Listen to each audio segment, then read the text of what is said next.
bear cub was stuck on a conveyor belt, heading toward a giant saw. What this baby did was shocking. Let us know where you're watching from. If you love my content, consider supporting it with a super thanks. Also, don't forget to like and subscribe. It'll help us to remain in touch with amazing people like you. The early morning sun barely touched the tall pine trees surrounding Cedar Ridge Lumber Mill. The massive facility hummed with activity, even at this ungodly hour. Workers moved between giant machines, their heavy boots creating rhythmic patterns on the concrete floor. The air smelled of fresh-cut wood and diesel fuel. In a small cabin just 50 yards from the main building, 10-month-old Maisie Crawford sat in her high chair. Her tiny fingers played with pieces of soft cereal while her father, Marcus, prepared for his shift. The baby's mother had passed away during childbirth, leaving Marcus to raise their daughter alone. He worked as the mill's safety supervisor, often bringing Maisie along when the company daycare wasn't open. "Just a few more minutes, sweet pea," Marcus said, adjusting his hard hat. He glanced at his daughter, who was now dropping cereal pieces onto the floor with deliberate concentration. "Daddy needs to check the morning reports, then Uncle Tommy will watch you." The mill's main conveyor belt stretched nearly 100 feet from the loading dock to the massive circular saw. The saw blade, 12 feet in diameter, could slice through the thickest logs in seconds. Its teeth glinted under the harsh industrial lights, creating an almost hypnotic pattern as it spun. Outside, the forest stirred with morning activity. A young black bear cub, barely 4 months old, sniffed around the mill's perimeter. The cub had wandered away from its mother during their early morning foraging. The scent of maple sap from freshly cut logs drew it closer to the building. Its small paws padded silently across the damp ground. The cub found an opening where a loading door had been left slightly ajar. Curiosity overtook caution as it squeezed through the gap. Inside, the overwhelming noise and strange smells made the cub freeze. Workers moved about, but none noticed the small dark shape hugging the wall. In the cabin, Maisie had grown restless. She began to fuss, her small voice rising in pitch. Marcus picked her up, bouncing her gently. Through the window, he could see the main floor of the mill. Everything appeared normal.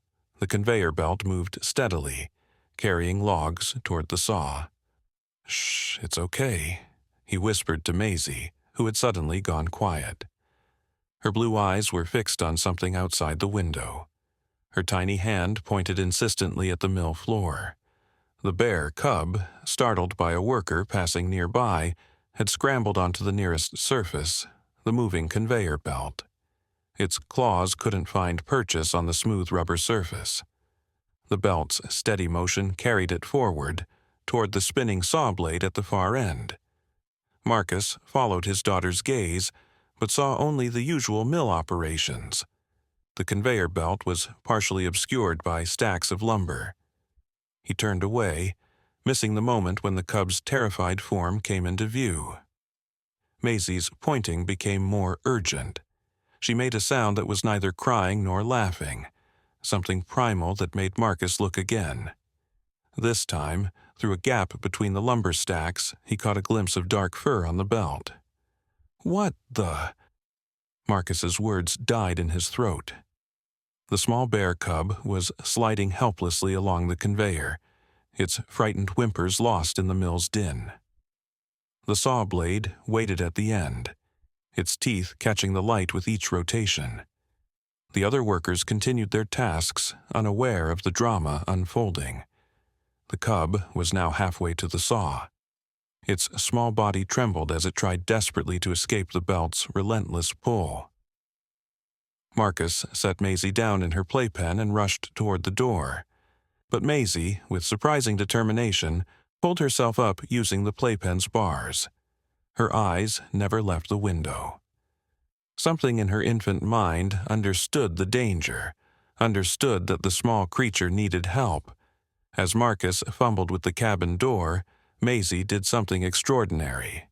She began to wail, not her usual cry for attention or food, but a piercing, sustained shriek that cut through every other sound in the mill. Workers stopped mid-task, turning toward the cabin. The sound was so unusual, so urgent, that even the mill's foreman paused his conversation with the truck driver. Everyone's attention shifted to the cabin, where the baby's cry continued with increasing intensity. Marcus burst through the door, shouting and pointing at the conveyor belt. But his words were unnecessary. Maisie's cry had done what his voice couldn't. It had made everyone stop and look. A young worker named Derek spotted the cub first. "Holy, there's a bear on the belt!" Derek's shout finally broke through the collective confusion. He sprinted toward the emergency shutoff switch, his boots slipping on the sawdust-covered floor. The cub was now dangerously close to the saw. Its terrified eyes reflected the spinning blade. In the cabin, Maisie's cry reached a crescendo that seemed impossible for such small lungs. The sound wasn't just loud, it carried an emotional weight that made every person in the mill feel the urgency of the moment. Derek's hand slammed down on the emergency button. The conveyor belt groaned to a stop. The saw blade continued spinning, but the cub's forward motion had ceased. It sat frozen, mere inches from the deadly teeth, its small body shaking violently. For a moment, nobody moved. The mill fell silent except for the saw's dying whine and Maisie's gradually softening cries. Then, as if released from a spell, workers rushed toward the belt. But something else was happening outside. A large shadow moved past the loading dock. The mother bear had arrived, following her cub's scent. Her massive form filled the doorway, blocking the morning light. Her eyes scanned the interior, searching for her baby. The workers froze again, caught between the cub on the belt and its approaching mother. This was a situation none of their safety training had covered. Marcus stood halfway between the cabin and the belt, torn between returning to his daughter and helping with the cub. In the cabin, Maisie had stopped crying. She pressed her small face against the window, watching intently. Her tiny hand made a waving motion, as if beckoning someone closer. The gesture was so deliberate, so purposeful, that it seemed to radiate a strange kind of wisdom beyond her months.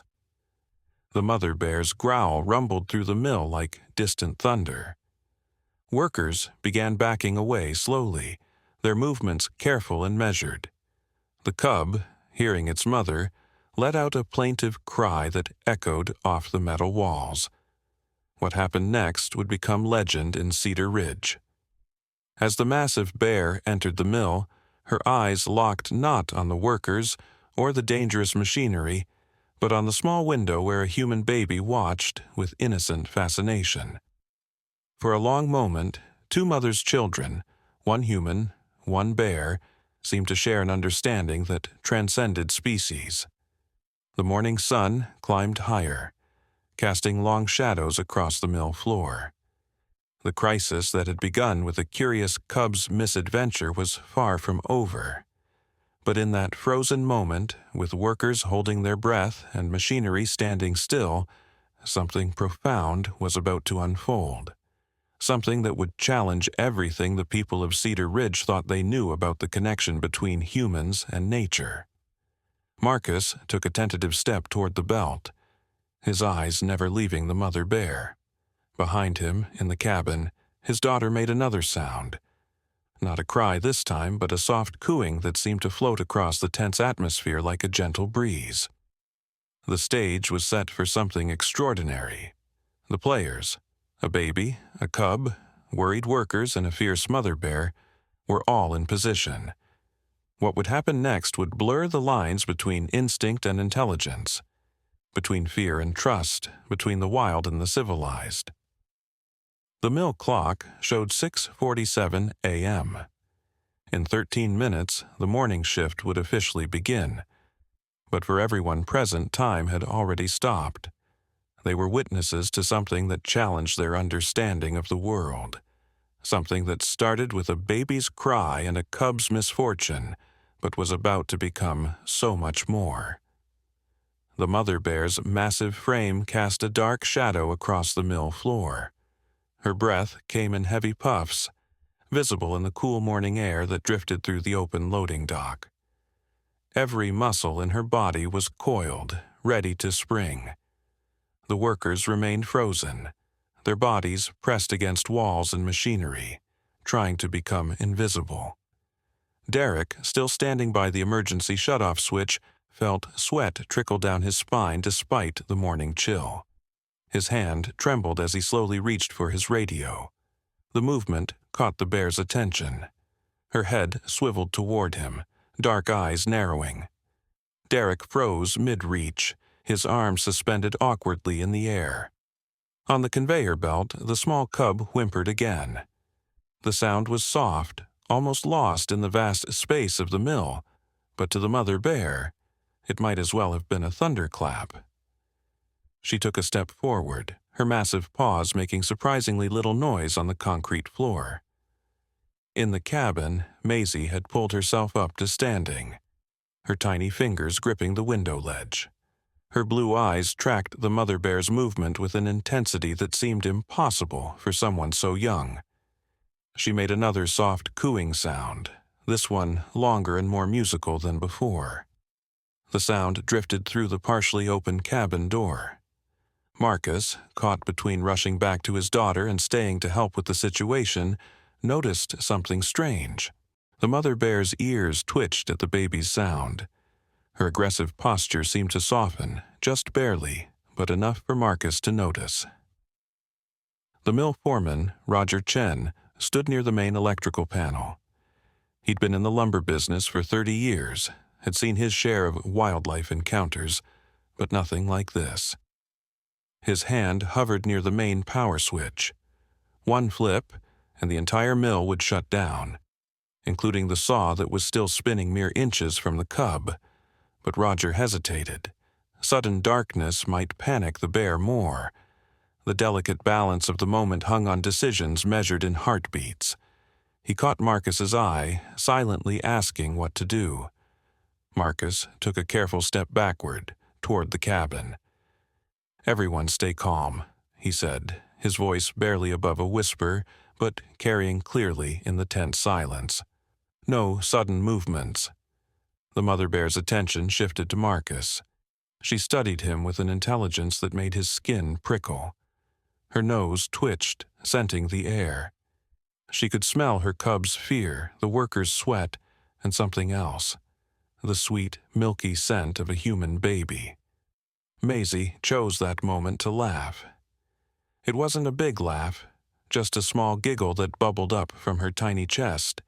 The sound was so pure, so free of fear, that it seemed to transform the atmosphere in the mill.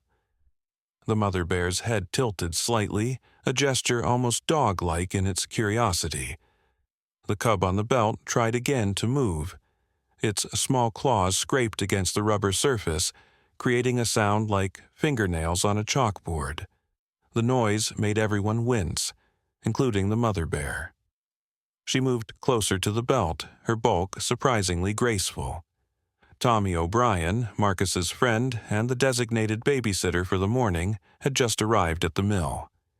He stood frozen in the doorway of the cabin, taking in the scene. Through the window, he could see Maisie standing in her playpen, completely unafraid, watching the drama unfold. "Marcus," Tommy whispered, barely moving his lips. "Want me to get Maisie out of here?" Marcus shook his head minutely. Something told him that his daughter's presence was important to whatever was happening. He couldn't explain it, but Maisie's unusual behavior, her intentional cry, her focused attention, her fearless demeanor, suggested she understood something the adults didn't. The mother bear had reached the conveyor belt. She was close enough now that workers could see the individual hairs on her massive shoulders, could hear her breathing. The cub cried out again, a sound full of relief at seeing its mother but still paralyzed by fear of the nearby saw blade. What happened next defied every wildlife manual ever written. The mother bear, instead of immediately grabbing her cub, turned her massive head toward the cabin window. Her dark eyes met Maisie's blue ones across the space. The baby waved, a small, incompetent gesture that nonetheless seemed deliberate. The bear made a sound, not quite a growl, not quite a purr, something in between. It was a question, perhaps, or an acknowledgement. The workers watched in stunned silence as this impossible communication unfolded. Roger Chen later swore he saw the bear nod, just slightly, before turning back to her cub. Whether it was true or his imagination filling in gaps, what happened next was witnessed by everyone present. The mother bear placed one massive paw on the conveyor belt, testing its stability. The belt creaked under her weight but held. The cub, sensing its mother's nearness, tried once more to stand. This time, it managed to get its hind legs under itself, though its whole body shook with the effort. The saw blade, still spinning though slowing down, seemed to loom even larger from the cub's perspective. In the cabin, Maisie began to vocalize again. Not crying, not laughing, but something else entirely. It was almost like singing, a wordless melody that rose and fell in gentle waves. The sound seemed to calm the cub, whose shaking lessened noticeably. Marcus found himself moving again, drawn by some instinct he couldn't name. He walked slowly toward the conveyor belt, his hands visible and empty. The mother bear watched him approach, her body tense but not aggressive. "I'm going to help," Marcus said softly, speaking more to himself than to the bear. "I'm going to help your baby." He reached the control panel for the conveyor belt. Unlike the emergency stop, which had simply frozen everything in place, these controls could reverse the belt's direction. If he could move the cub away from the saw... The mother bear watched as Marcus's hand moved toward the controls. She could have reached him easily, could have stopped him with one swipe of her massive paw. Instead, she waited, her eyes flickering between Marcus, her cub, and the cabin window where Maisie continued her strange, soothing song. Marcus pressed the reverse button. The conveyor belt groaned, protesting the sudden change in direction.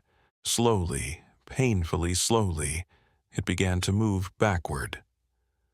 The cub, still unable to gain its footing, began to slide away from the saw blade. Inch by inch, the distance grew.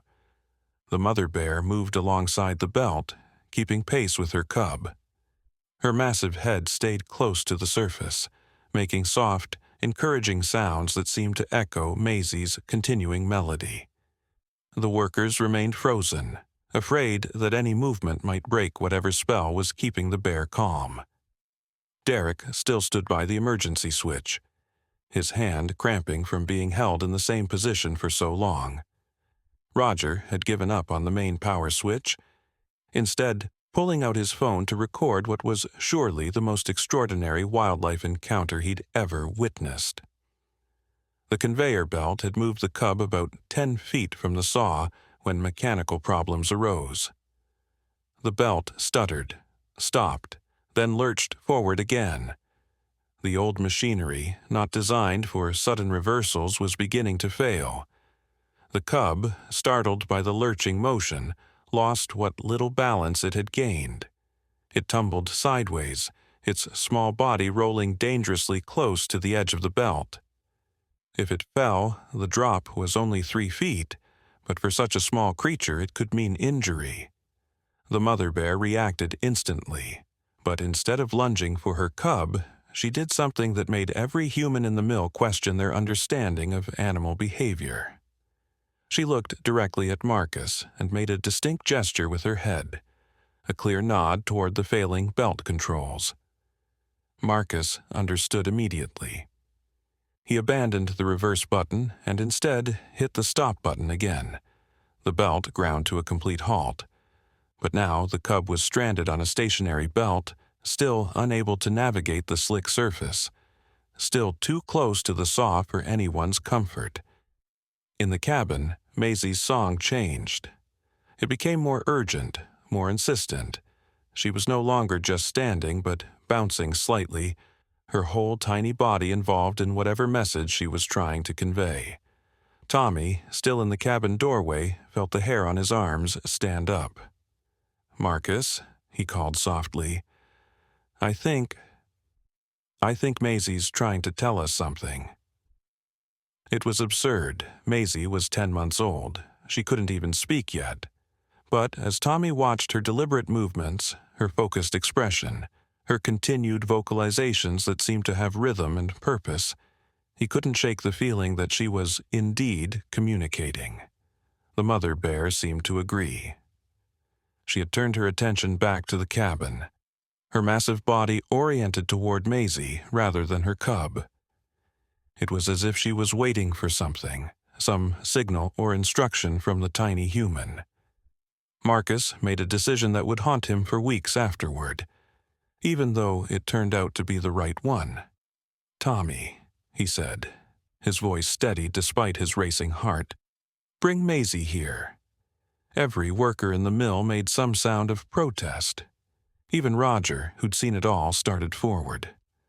"Marcus, you can't trust me," Marcus said, his eyes never leaving the mother bear. "Or trust her." He nodded toward his daughter, who had gone quiet, as if she knew something was about to happen. Tommy hesitated for only a moment. Then, moving with exaggerated care, he lifted Maisie from her playpen. She didn't fuss or squirm as she usually did. Instead, she seemed to understand the seriousness of the moment. Her small body relaxed but alert in Tommy's arms. As Tommy stepped out of the cabin with Maisie, something shifted in the mill's atmosphere. The morning sunlight, now fully streaming through the high windows, caught the dust motes in the air, turning them to gold. The mother bear sat down, actually sat like a massive dog, her eyes fixed on the approaching baby. Tommy walked slowly, each step measured and careful. Maisie remained calm in his arms, her blue eyes bright with interest rather than fear. As they drew closer to the scene, close enough that the bear's presence was overwhelming in its magnitude, Maisie did something that made everyone's heart skip. She reached out one tiny hand toward the bear, the same way she might reach for a favorite toy or her father's face. The gesture was so innocent, so trusting, that it seemed to bridge the vast gap between wild animal and human civilization. The mother bear lowered her massive head. For one heart-stopping moment, her nose was inches from Maisie's outstretched hand. The baby's fingers brushed against the coarse fur, and she laughed. A delighted, genuine baby laugh that rang through the mill like silver bells. What followed was a moment of magic that would be talked about in Cedar Ridge for generations. The mother bear made a sound that was unmistakably gentle, almost affectionate. Then, with movements that seemed impossibly careful for such a large creature, she turned back to the conveyor belt where her cub still waited. But something had changed. The cub, as if drawing courage from the exchange it had witnessed, managed to get all 4 paws under itself. It stood shakily, then took one tentative step, then another. The slick surface that had defeated it before no longer seemed insurmountable. The workers watched in amazement as the cub walked, along the stationary belt toward its mother. Its movements were still unsteady, but it was mobile, no longer helplessly sliding toward danger. When the cub reached the edge of the belt nearest its mother, the bear gently grasped it by the scruff of its neck, lifting it with the same care a human parent might show. The cub dangled for a moment, then was placed gently on the ground beside its mother. The reunion was touching, but brief. The mother bear nuzzled her cub once, checked it over for injuries, then turned back to face the humans.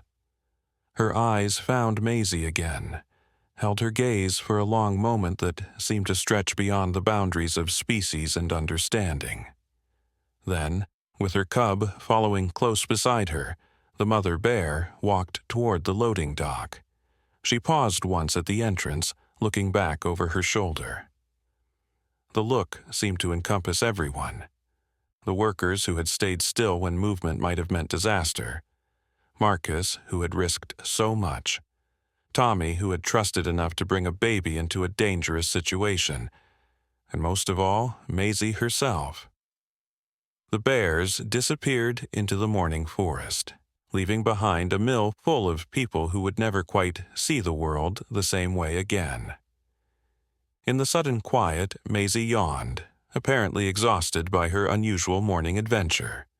She laid her head on Tommy's shoulder, her tiny hand still slightly extended as if waving goodbye. Marcus rushed to his daughter, taking her from Tommy's arms. He held her close, feeling her small heart beating against his chest. Around them, the mill slowly came back to life. Workers began to move, to speak in hushed whispers about what they'd witnessed. Roger was the first to voice what everyone was thinking. "That wasn't natural," he said, his voice shaky. "Bears don't, babies don't. That whole thing was impossible." But Derek, still standing by the emergency switch, shook his head. "Maybe it was the most natural thing in the world," he said quietly. "Maybe we just don't usually get to see it." The saw blade had finally stopped spinning. The conveyor belt sat silent and still. But the memory of what had transpired, a baby's cry saving a cub, a mother bear trusting humans, a moment of connection that transcended all rational explanation, would live on.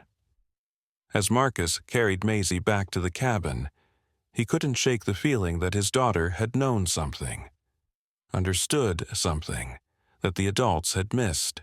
Her unusual behavior, her lack of fear, her strange ability to communicate with a wild animal.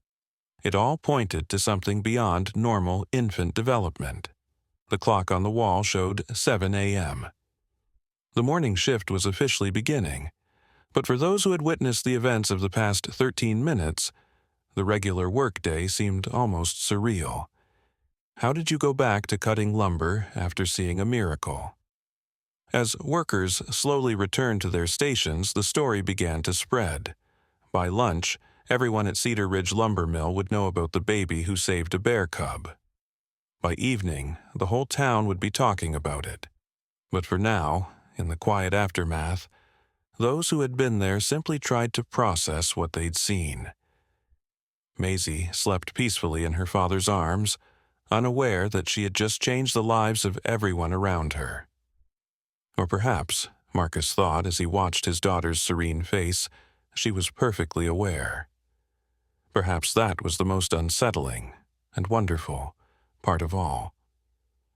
The morning shift had officially begun, but the usual rhythm of the mill was completely disrupted. Workers moved through their routines mechanically, their minds still processing the extraordinary scene they had witnessed. The whir of machinery seemed muted somehow, as if even the equipment understood that something profound had shifted in the world. Marcus sat in the break room, Maisie still sleeping in his arms. Tommy sat across from him, both men staring at the vending machine without really seeing it. Neither had spoken for several minutes. "That wasn't normal," Tommy finally said, his voice barely above a whisper. Marcus shifted Maisie slightly, careful not to wake her. "No," he agreed, "it wasn't." The way she knew Marcus, the way she communicated with that bear. Babies don't do that. Hell, grown adults don't do that. Marcus looked down at his daughter's peaceful face. In sleep, she looked like any other baby. Soft cheeks, tiny fists curled against her chest, dark lashes fanning against her skin. But he couldn't forget the intensity in her eyes during the encounter, the purposefulness of her actions. Her mother, Marcus began, then stopped. He rarely talked about Sarah, even with Tommy, who had been his best friend since high school. Sarah always said she felt different when she was pregnant, said she could sense things she couldn't before. I thought it was just pregnancy hormones. Tommy leaned forward. What kind of things? Animals, mostly. We'd be hiking, and she'd suddenly stop and point to where a deer was hidden or a fox before I could see anything. Birds would land near her, closer than they should. She joked that the baby was making her Dr. Dolittle. The break room door opened, and Roger Chen entered, followed by Derek and two other workers Marcus recognized but couldn't name. They all looked shaken, seeking the same thing Marcus and Tommy were, a way to make sense of what they'd seen. "Mind if we join you?" Roger asked, though he was already pulling out a chair. Marcus nodded. Word was spreading through the mill, and he knew that soon everyone would want to talk about it. Already, he could hear voices in the hallway, excited and disbelieving in equal measure. "I called my wife," Derek said, slumping into a chair. "Tried to tell her what happened. She thinks I'm making it up." He laughed shakily. "Can't blame her. If I hadn't seen it myself." "I got video," Roger said quietly. He pulled out his phone, then hesitated.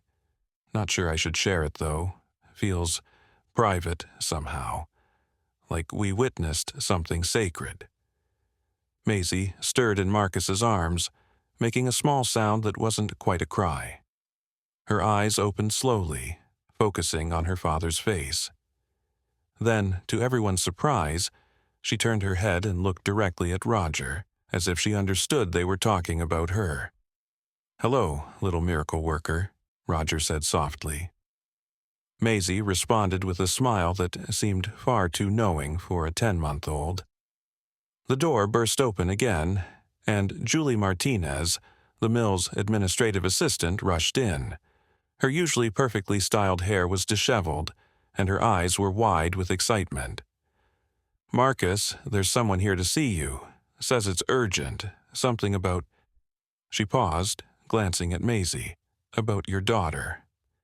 Marcus felt his heart skip. "Who?" "Dr. Patricia Haywood. She said she's a behavioral scientist specializing in human-animal communication. She's waiting in the front office." The room fell silent. The timing was too coincidental, too strange. How could anyone outside the mill know what had happened less than an hour ago? Marcus stood carefully, adjusting Maisie in his arms. "I'll go talk to her." Tommy stood too. "I'm coming with you." They walked through the mill, aware of the eyes following them. Word had spread faster than wildfire. Workers who hadn't been present for the incident stared at Maisie with a mixture of awe and curiosity. She seemed oblivious to the attention, playing with a button on Marcus's shirt. The front office was a small, wood-paneled room that served as the mill's reception area. A woman sat in one of the visitor chairs, her posture rigid with anticipation. She was perhaps 50, with graying hair pulled back in a severe bun and intelligent eyes behind wire-rimmed glasses. She stood as they entered. "Mr. Crawford, I'm Dr. Patricia Haywood. I apologize for the intrusion, but I believe we need to talk about your daughter." Marcus felt protective instincts flare. "How do you know about what happened?" "It was barely an hour ago." Dr. Hayward smiled slightly. "I don't know what happened today, Mr. Crawford. I'm here because of what happened yesterday." Marcus and Tommy exchanged confused glances. "Yesterday?" "Yesterday afternoon, at approximately 2:30 p.m., every animal in the wildlife sanctuary I oversee, that's about 40 miles from here, suddenly became agitated. Not aggressive, but alert, oriented.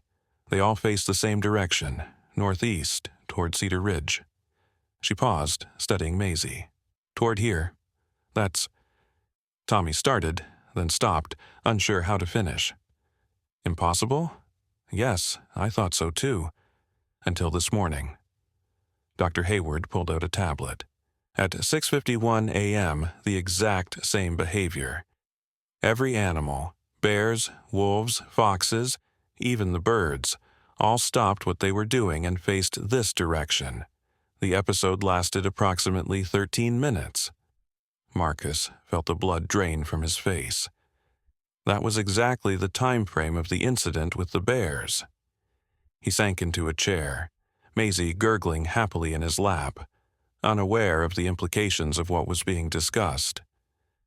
"Doctor? Hayward?" Marcus said slowly. "What are you suggesting?" She sat down across from him, her expression serious but not unkind. "I've spent 30 years studying animal behavior, Mr. Crawford. I've seen remarkable things. Dolphins saving humans, elephants mourning their dead, primates using tools. But what I recorded this morning—" She turned the tablet toward them. The screen showed security footage from the sanctuary. The timestamp read 6:51 a.m. In enclosure after enclosure, animals stood perfectly still, all facing the same direction. A wolf with its head tilted as if listening. A bear standing on its hind legs, nose testing the air. Birds lined up on branches, beaks pointed northeast. "This is unprecedented," Dr. Hayward continued. "In all my years of research, I've never seen anything like it. Different species, predators and prey, all responding to something. The only common factor is the direction, straight toward Cedar Ridge." "You think it was Maisie," Marcus said. It wasn't a question. "I think your daughter may have a gift, Mr. Crawford. Something that allows her to connect with animals in ways we don't understand. What happened this morning, whatever it was, sent ripples through the animal kingdom that I could measure 40 miles away." The office door opened and Roger peered in. "Sorry to interrupt, but we've got a situation. You need to see this." They followed Roger outside, Doctor, Hayward included. A crowd had gathered near the tree line at the edge of the mill property. Workers stood in a loose semicircle, all staring at something in the forest. As they approached, Marcus saw what had captured everyone's attention. The mother bear had returned, but she wasn't alone. With her was not just her cub, but 2 other adult bears, several foxes, a doe with her fawn, and countless birds perched in the branches above. The animals weren't doing anything, just watching, waiting. Their eyes seemed focused on the approaching group, or, more specifically, on Maisie. "This is what I was talking about, Doctor," Hayward breathed. "They're drawn to her." Maisie had become alert in Marcus's arms. She wasn't frightened by the gathering of wildlife. Instead, she was making soft sounds, almost like she was greeting old friends. Her small hand waved, and incredibly, some of the birds chirped in response. "This is insane," someone in the crowd muttered. But no one moved to chase the animals away. There was something almost reverent about the scene, as if the morning's miracle was continuing to unfold. One of the foxes, bolder than the rest, padded forward. Workers stepped back nervously, but the animal showed no aggression. It sat at the edge of the cleared area, its bright eyes fixed on Maisie. Without warning, Maisie squirmed in Marcus's arms, clearly wanting to be put down. "She wants to go to them," Marcus said, his voice filled with wonder and worry in equal measure. "Let her," Dr. Hayward said quietly, "but stay close." Marcus knelt and set Maisie on the ground, keeping his hands hovering near her, in case he needed to snatch her back. She stood unsteadily, then took a step toward the fox, then another. The fox didn't move as the baby approached. When Maisie was about 3 feet away, she plopped down on her bottom in the way babies do, seemingly content to just sit and observe. The fox tilted its head, studying her with equal curiosity. Then Maisie did something that made everyone gasp. She reached into the pocket of her father's shirt, he'd been carrying her crackers there, and pulled out a small piece. With careful, deliberate movements, she placed the cracker on the ground between her and the fox, then scooted back. The fox looked at the offering, then at Maisie, then delicately picked up the cracker and retreated to the tree line. As if this was some sort of signal, other animals began to shift. They didn't approach, but their postures relaxed visibly. "She's establishing trust," Dr. Hayward murmured. "At 10 months old, she's demonstrating an understanding of animal behavior that most adults never achieve." The mother bear from the morning's incident moved forward slightly, her cub beside her. She sat down at the forest edge, a massive presence but somehow not threatening. Maisie waved at her, and the bear made that same soft sound she'd made in the mill. "I need to document this, Doctor," Hayward said, pulling out her phone. "With your permission, Mr. Crawford, this could change everything we know about human-animal communication." Marcus nodded absently, his attention focused on his daughter. Maisie was now attempting to stand again, her chubby legs wobbly but determined. She took a step toward the bears and Marcus tensed, ready to intervene. But the mother bear did something remarkable. She lowered her head to the ground in what looked almost like a bow, then gently pushed her cub forward. The small bear ambled toward Maisie, stopping about 5 feet away. The two babies, one human, one ursine, regarded each other with the frank curiosity that only the very young possess. Then Maisie laughed, the sound pure and joyful, and the cub made a playful huffing noise in response.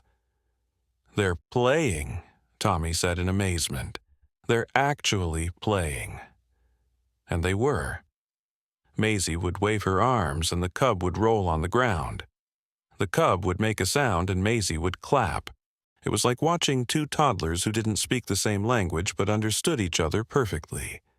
The surrounding animals watched this interaction with what could only be described as approval. More birds had gathered in the trees. A family of raccoons emerged from the underbrush. Even a typically solitary bobcat appeared at the forest edge. Dr. Hayward was typing furiously on her tablet. "This is extraordinary. We're witnessing some kind of gathering, a convergence centered on your daughter." "But why?" Marcus asked. "Why her? Why now?" Dr. Hayward looked up from her tablet. "That's what we need to find out. Mr. Crawford, I'd like to propose something. I want to study Maisie, not in a laboratory, nothing invasive. Just observation, documentation. This gift she has. It could revolutionize our understanding of interspecies communication." Marcus felt torn. His protective instincts warred with his curiosity about his daughter's abilities. "I need to think about it, talk to people. This is all happening so fast." "Of course, but Mr. Crawford, ... Dr. Hayward gestured to the scene before them, where Maisie and the bear cub were now sitting side by side, apparently content in each other's company. "This is just the beginning. Whatever gift your daughter has, it's already changing things. The question is whether we're going to understand it or just witness it." As if to punctuate her words, a golden eagle landed on a low branch directly above Maisie.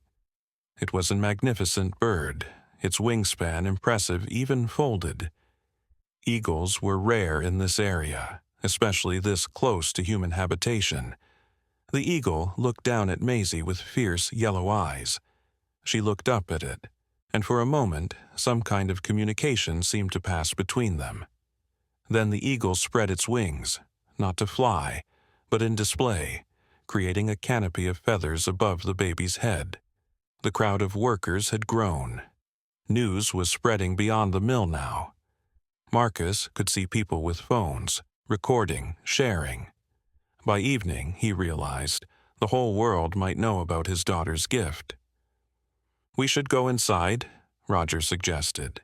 "This is getting out of hand." But Maisie had other ideas. She stood up, using the bear cub for support. an action that made several people gasp and toddled back toward her father. The animals watched her go, making no move to follow but also not dispersing. Marcus scooped her up, feeling the solid weight of her in his arms. She was yawning now, the excitement finally catching up with her, but her eyes remained bright, alert, still watching the gathered wildlife with interest. "They'll stay, you know," Dr. Hayward said. "As long as she's here, they'll remain nearby. She's like a beacon to them." As they walked back toward the mill, Marcus noticed something else. The usual sounds of the forest, the constant background noise of a living ecosystem, had changed. It was fuller somehow, richer, as if every creature for miles around had awakened to some new possibility. Inside the mill, the atmosphere was electric. Workers talked in excited clusters. Phones rang constantly. Julie was fielding calls from media outlets who had somehow already heard about the morning's events. "This is going to change everything," Tommy said. "Your life, Maisie's life? Are you ready for that?" Marcus looked down at his daughter, now drowsing in his arms. Her small hand was curled around his finger, trusting and secure. Whatever came next, whatever this gift meant for their future, he would protect her, guide her, help her navigate a world that was about to become far more complicated. Outside, the animals remained at the forest edge, watching, waiting, as if they knew something the humans were only beginning to understand. The morning's miracle had been just the first note in a symphony that was only now beginning to play. The Cedar Ridge Community Center had never hosted a crowd like this before. 3 days had passed since the incident at the mill, and what had started as local curiosity had exploded into national news. Reporters from major networks camped outside the building, their satellite trucks creating a small village in the parking lot. Inside, Marcus sat at a long table, Maisie on his lap. She was wearing a little yellow dress that Sarah had bought before she was born, one that Marcus had been saving for a special occasion. This seemed to qualify. Dr. Patricia Hayward sat beside them, a stack of research papers in front of her. On Marcus's other side was Eleanor Walsh, a lawyer Roger had recommended when it became clear they needed legal guidance. The town council sat across from them, 5 locals who looked overwhelmed by the sudden attention their small lumber town was receiving. "Order, please," Mayor Janet Reeves called, though the packed room showed no signs of settling. "We're here to discuss the situation regarding the Crawford child and the unprecedented wildlife activity in our area." Through the window, Marcus could see the evidence of that activity. What had started as a few dozen animals had grown into hundreds. The forest edge near the community center was thick with wildlife. Bears, deer, foxes, and wolves mingled peacefully. Birds of every species filled the trees. Even more disturbing, or wonderful, depending on perspective, were the reports of animals traveling from hundreds of miles away, all converging on Cedar Ridge. "Dr. Hayward," the mayor continued, "can you explain what's happening here?" Dr. Hayward stood, activating a presentation on the screen behind her. "What we're witnessing is unprecedented in the history of animal behavioral study. This map shows animal movement patterns over the past 72 hours.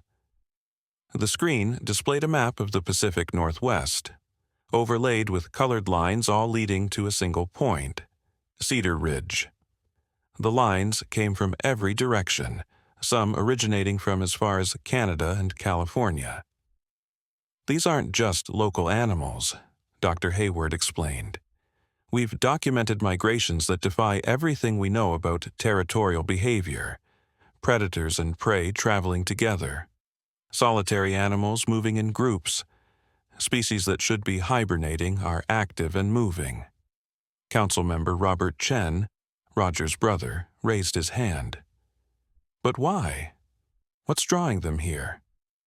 Dr. Hayward glanced at Maisie, who was contentedly playing with her father's keys. Based on my observations and tests, all non-invasive, I assure you, I believe Maisie Crawford possesses what I can only describe as an enhanced biofield. She seems to emit a frequency that animals can detect and are drawn to. That's pseudoscience, someone called from the audience. I thought so too, Doctor. Hayward replied calmly, until I measured it.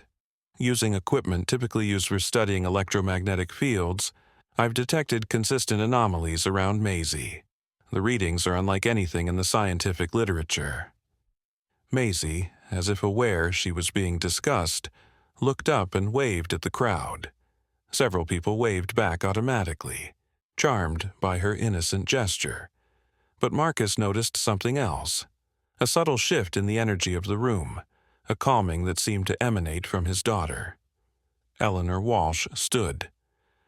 My client is willing to cooperate with reasonable scientific study, but we need to discuss protection. The media attention is already overwhelming, and there are safety concerns. As if to underscore her point, a commotion erupted outside. Through the window, Marcus saw park rangers trying to manage a situation at the forest edge. A mountain lion had emerged from the trees, an animal that typically avoided human contact at all costs. The big cat padded to the edge of the parking lot, ignoring the scrambling news crews. It sat down, sphinx-like, its yellow eyes fixed on the community center. More specifically, on the window where Maisie was visible. "This is what I mean," Eleanor continued. "We can't have dangerous predators wandering into populated areas, regardless of their apparent peaceful intentions." Maisie had noticed the mountain lion. She made a small sound of delight and pressed her face against the window. The mountain lion's ears perked forward, and it made a low rumbling sound. Not quite a purr, but clearly not aggressive. Mayor Reeves looked troubled.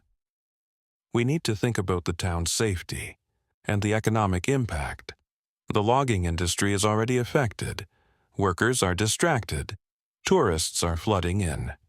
Not to mention the environmental implications," added Councilmember Maria Santos. "If animals keep converging here, it could disrupt entire ecosystems." Marcus felt overwhelmed. 3 days ago, his biggest concern had been juggling single parenthood with his job. Now, he was at the center of what some were calling the biological discovery of the century. "Can I say something?" he asked. The room quieted. Even Maisie seemed to sense the importance of the moment, stopping her babbling to look at her father. "I didn't ask for this," Marcus began. "Neither did Maisie, but it's happening, whether we understand it or not. My daughter has a gift, or a curse, I don't know which yet, but I won't let her become a circus act or a science experiment." He stood, lifting Maisie with him. At the same time, if she can help us understand something fundamental about the connection between humans and nature, don't we have a responsibility to explore that? Before anyone could respond, another disturbance erupted outside. This time, it wasn't just one animal. An entire herd of elk had emerged from the forest, followed by a pack of wolves that should have been hunting them. The natural order seemed suspended, predator and prey united in their pilgrimage to this small lumber town. Dr. Hayward was at the window now, her scientific composure cracking. "This is extraordinary, the behavioral implications, the evolutionary questions." "Mama," Maisie said suddenly, her first clear word. The room froze. Marcus felt his heart clench. Maisie had never said that before, couldn't say it, because she'd never known her mother. "Mama," Maisie repeated, pointing at the window, but she wasn't pointing at any person. She was pointing at the gathered animals, at the forest beyond, at something only she could see or understand. Tears stung Marcus's eyes. "She's not calling for her mother," he said quietly. "She's identifying something else, something maternal in nature itself." The implications hung in the air. A baby who could communicate with animals was one thing. A child who recognized some deeper connection, some maternal presence in the natural world was something else entirely. "Mr. Crawford," Dr. Hayward said urgently, "I need to show you something. This morning, I received a video from a colleague in Alaska. May I?" At Marcus's nod, she connected her phone to the presentation system. The screen showed grainy footage from a research station in the Arctic. The timestamp showed it was recorded that morning. In the video, a massive polar bear approached the research station. Behind it, impossibly, walked a pack of Arctic wolves, and behind them, Arctic foxes, seals that had hauled themselves out of the water, even a snowy owl perched on the polar bear's back. "This is 3,000 miles from here," Dr. Hayward said. "Yet the behavior is identical, and watch this." She zoomed in on the polar bear's face. The animal was looking directly at the camera, but its gaze seemed to go beyond, as if looking through the lens at something far away. The timestamp corresponds exactly to when Maisie woke up this morning. Every animal turned south toward Cedar Ridge at the same moment. The room erupted in discussion, but Marcus barely heard it. He was watching his daughter, who had grown quiet and contemplative in a way that seemed impossible for her age. Her blue eyes held depths that reminded him painfully of Sarah. "There's more, Doctor," Hayward continued, raising her voice over the chatter. "I've been in contact with marine biologists. There are reports of unusual cetacean behavior off the coast, whales changing their migration patterns, all heading toward the nearest point to Cedar Ridge." "Whales?" someone gasped. "Humpbacks, gray whales, even a pod of orcas. They're congregating about 50 miles offshore, in a pattern that makes no sense according to normal behavior." Through the window, the gathering of animals had grown larger. The mountain lion had been joined by 2 others. A family of black bears sat peacefully near a group of deer. Ravens and eagles shared the same trees. It was like viewing Eden, or perhaps something even more primitive and powerful. "We need to make a decision," Mayor Reeves said. "Do we try to manage this situation, or do we let it unfold naturally?" "Can we even manage it?" Robert Chen asked. "We're talking about forces beyond our comprehension." Maisie squirmed in Marcus's arms, clearly wanting to be put down. He set her on the floor, and she toddled toward the window, her small hands pressed against the glass. The animals outside seemed to shift, orienting toward her like flowers following the sun. That's when Marcus noticed something else. The people in the room were also affected. The angry voices had softened. The tension had eased. Even the most skeptical faces showed wonder now instead of fear. "She doesn't just affect animals," he said suddenly. "She affects us, too. We just don't realize it because we're too caught up in our human concerns." Dr. Hayward nodded slowly. "I've observed this. Stress levels decrease measurably in her presence. Heart rates stabilize. It's as if she emanates some kind of calming field." Eleanor Walsh was scribbling notes. "This changes the legal implications entirely. If she has a measurable effect on human behavior, she's not controlling anyone," Marcus said firmly. "She's just helping us remember something. Something we've forgotten about our connection to the natural world." Outside, more animals continued to arrive. The parking lot was now completely surrounded by wildlife. News helicopters circled overhead, broadcasting the incredible scene to the world. "Mr. Crawford," Mayor Reeves said formally, "what do you want to do? The town will support whatever decision you make." Marcus looked at his daughter, who was now sitting on the floor, apparently having a babbled conversation with the mountain lion through the window. The big cat was lying down, its pose mirroring Maisie's relaxed posture. "I want to understand," he said finally. "I want to know why my daughter has this gift, what it means, and how we can use it for good. But I won't let her become a specimen or a celebrity."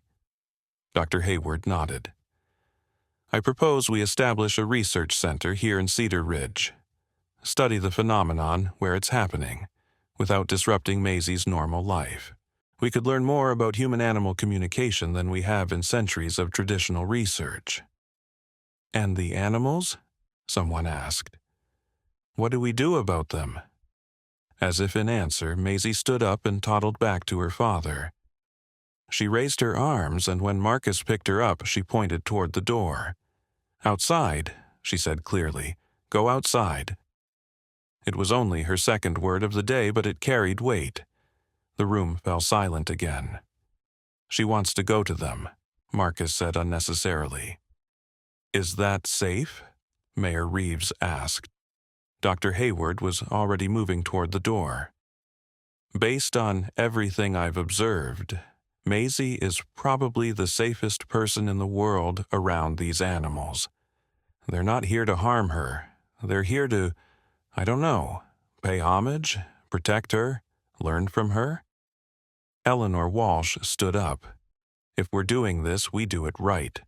Controlled conditions, security present, medical personnel on standby."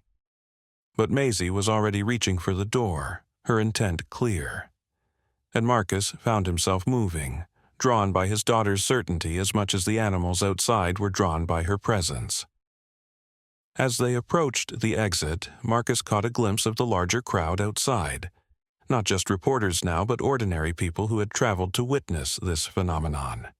Children and adults, skeptics and believers, all united in their fascination with what was happening in Cedar Ridge. "Ready?" Dr. Hayward asked, her hand on the door handle. Marcus looked down at Maisie. She was calm, eager even, showing none of the fear that any reasonable person should feel about walking into a gathering of wild predators. "Dada," she said, patting his cheek. "Good. All good." 3 words now, each one seeming to carry more meaning than her age should allow. Marcus nodded. "Let's go." The door opened, and they stepped out into a world that was transforming before their eyes. The animals turned toward them. Hundreds of eyes representing dozens of species, all focused on one tiny girl in a yellow dress. Maisie laughed, a sound of pure joy that seemed to echo across the parking lot and into the forest beyond. And in response, something laughed back. Not an animal sound, but something deeper, older, like the earth itself expressing joy. The cameras rolled. The world watched.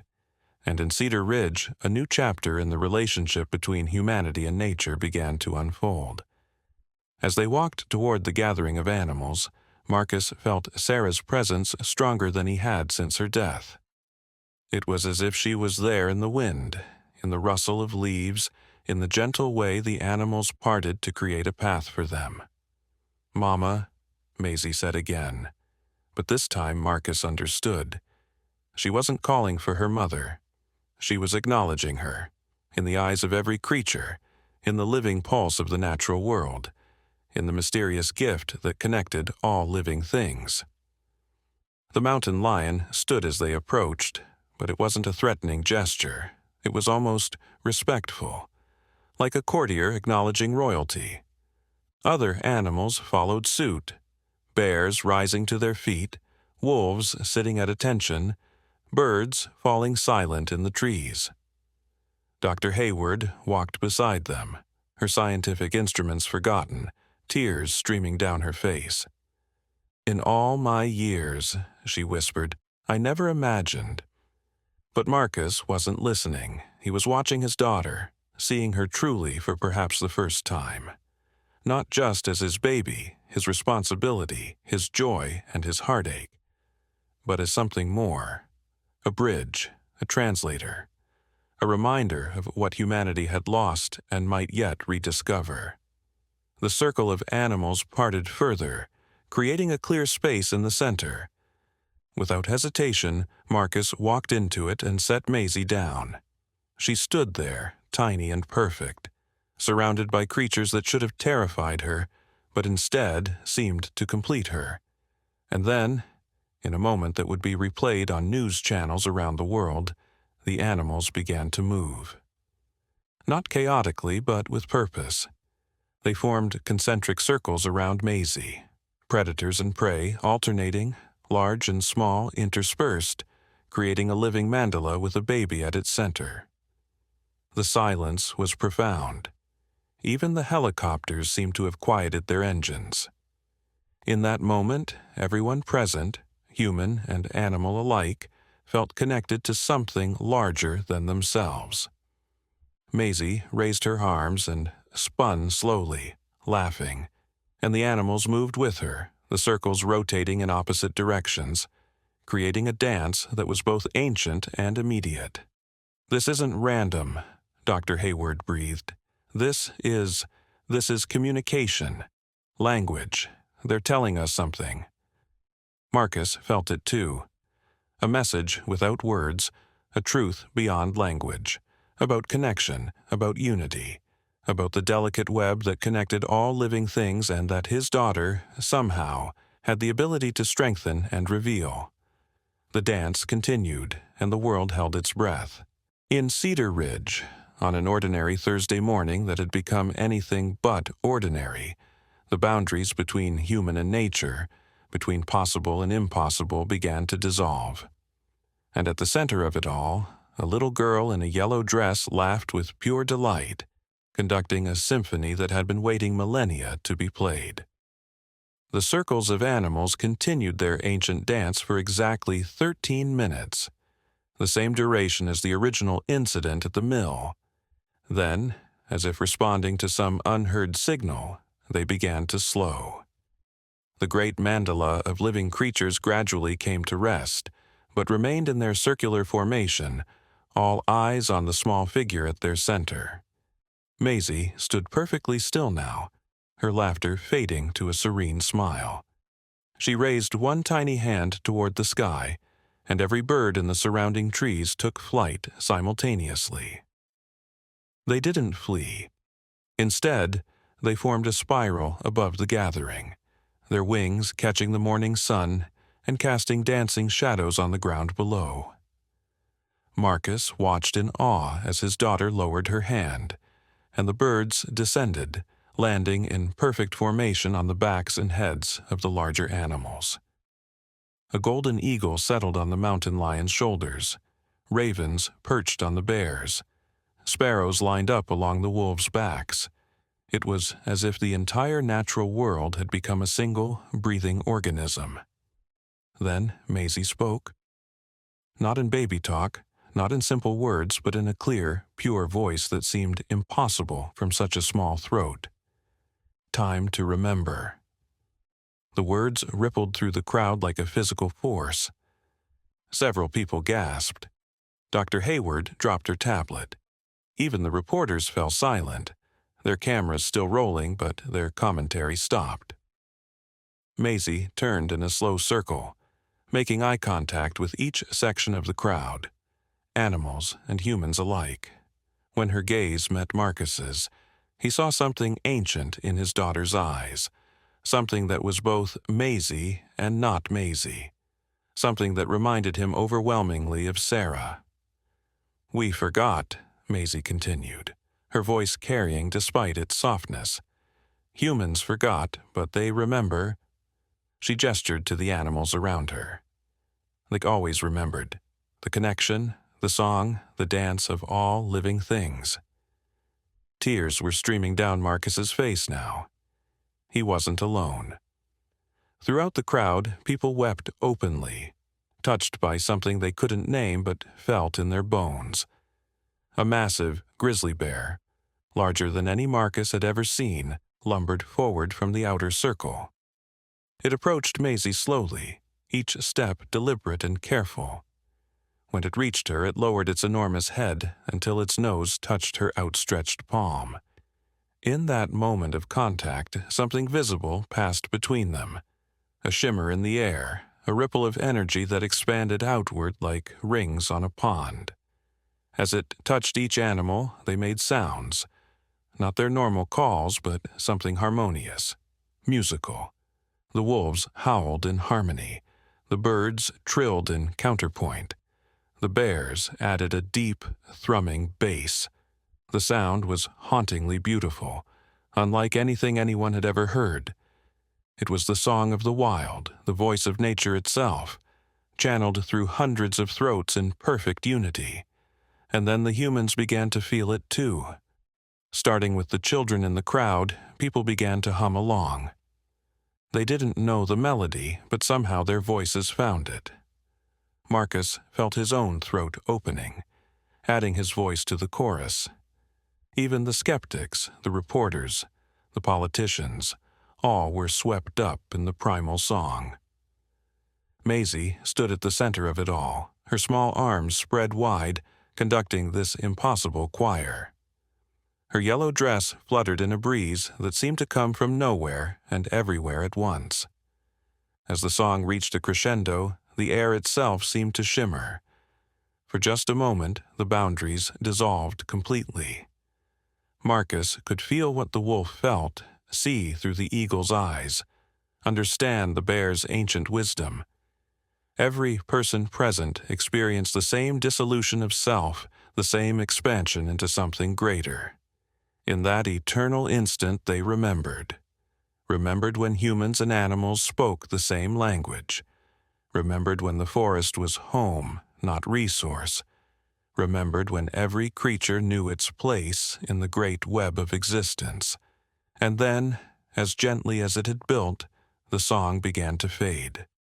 The shivers of connection softened, the boundaries reformed, but something had changed. The fear was gone. The separation was healed, if only for this moment. The animals began to disperse, but slowly, reluctantly. The great bear touched its nose to Maisie's hand once more, then turned and walked back into the forest. Others followed, the wolves, the mountain lions, the elk and deer. The birds spiraled upward one last time before scattering to the four winds. But they didn't go far. Marcus could still see them at the forest edge, watching, waiting. Not threatening, but present. Guardian spirits made flesh. The human crowd remained silent for long moments after the last animal had withdrawn. Then, slowly, people began to talk, to cry, to laugh, to try to process what they had witnessed. Dr. Hayward was the first to approach Marcus and Maisie. Her scientific composure was completely shattered, replaced by something like reverence. "Mr. Crawford," she whispered, "your daughter. She's not just communicating with them, she's... "A bridge," Marcus finished. "She's helping us remember what we lost." Maisie, seemingly exhausted by her effort, raised her arms to her father.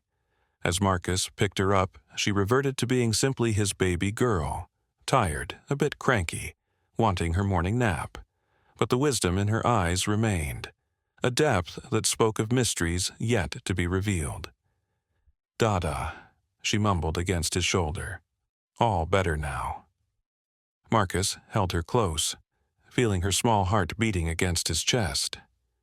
Around them, the crowd was beginning to disperse, but he knew none of them would ever be the same. The videos would spread across the world. Scientists would debate. Skeptics would doubt. But for those who'd been here, who had felt the connection, there would never again be a complete separation between human and nature. Eleanor Walsh approached, her legal pad forgotten, her professional demeanor cracked by wonder. "What happens now?" she asked. Dr. Hayward answered before Marcus could. "Everything changes," she said simply. "How we see animals, how we see ourselves, how we understand consciousness itself. That little girl just showed us that the separation between human and nature isn't real.